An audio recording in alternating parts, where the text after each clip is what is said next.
Hi everyone, welcome back to part 4 of the story The Snatching of Bookie Bob by Damon Runyon from his series of short stories called On Broadway. And if you remember, he's been snatched by Harry the horse and two other guys and is now making arrangements, Bookie the Bob, to find this 25 G's that is going to release him. But he's having problems. And Harry the horse, if you remember, says, "Why don't you ask your wife?" Well, this is what Bookie Bob says back to him.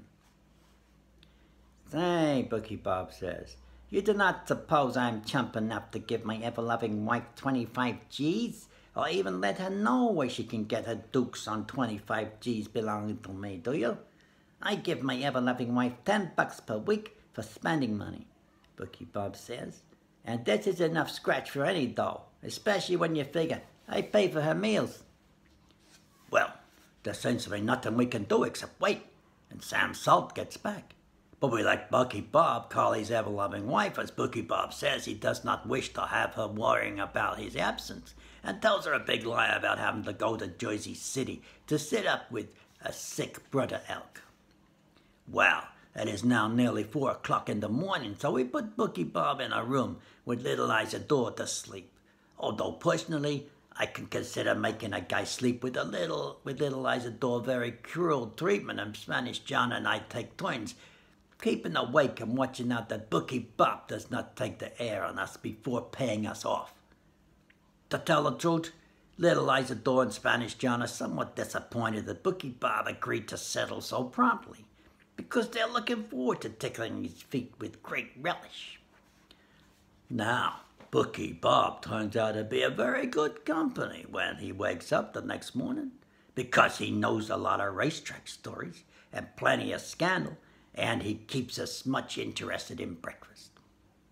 He talks along with us as if he knows us all his life, and he seems very nonchalant indeed, but the chances are he will not be so nonchalant if I tell him about Spanish John's thoughts. Well, about noon, Spanish John goes out of the apartment and comes back with a racing sheet, because he knows little Isadore and I will be wishing to know what is running in different spots, although we do not have anything to bet on these races or any way of betting on them, because we are overboard with every bookmaker we know. Now, Bookie Bob is also much interested in the matter of what is running, especially at Belmont, and he is bending over the table with me and Spanish John and little Isadore, looking at the sheet when Spanish John speaks as follows. "My goodness," Spanish John says, a spot such as this fifth race with questionnaire at 45 is like finding money in the street. I only wish I had a few bobs to bet on him at such a price." "Why," Bookie Bob says, very polite, "if you gentlemen wish to bet on the races, I will gladly book to you. It is a good way to pass away the time while we're waiting for Sam Salt, unless you will rather play Pinocchio." "But," I say, "we have no scratch to play the races, at least not much." "Well," Bookie Bob says, "I will take your markers, because I hear what you say about always paying your bookmaker, and you put yourself away with me as an honest guy, and these other gentlemen also impress me as honest guys."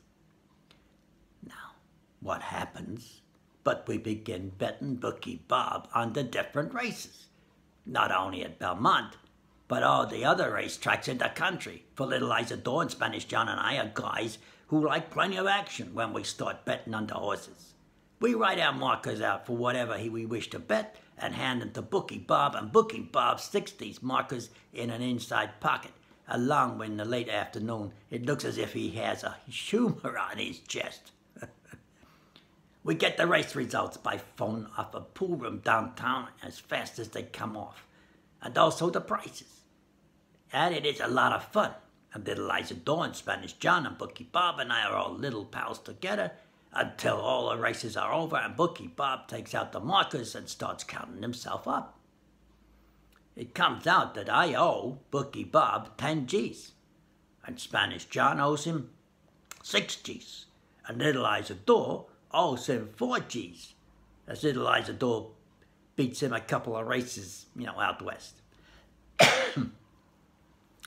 Well, about this time, Bookie Bob manages to get Sam Salt on the phone and explains to Sam that he's got to go to a certain safe deposit box and get a 25 G's and then wait until midnight and hire himself a taxi cab and start riding around the block between 51st and 52nd from 8th to 9th Avenues, and to keep riding until somebody flags the cab and takes the scratch off him.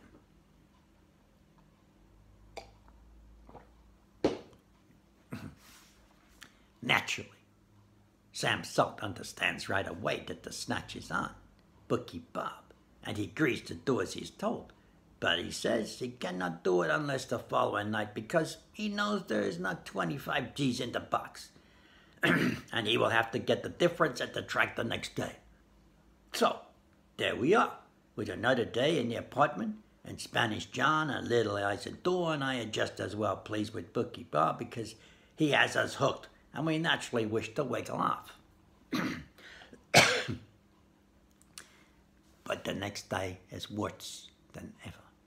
In all the years I am playing the horses, I never had such a tough day, and Spanish John and Little Isadore are just as bad.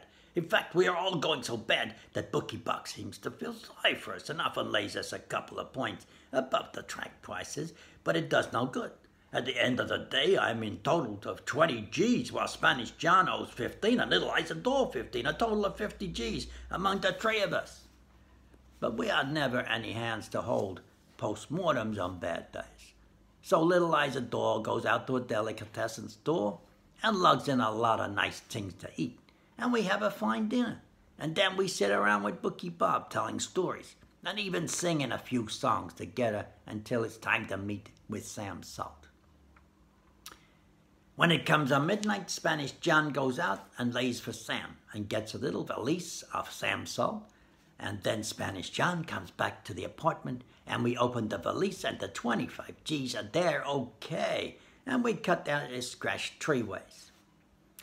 Then I tell Bookie Bob he is free to go on about his business and good luck to him at that. But Bookie Bob looks at me as if he is very much surprised and hurt and says to me like this.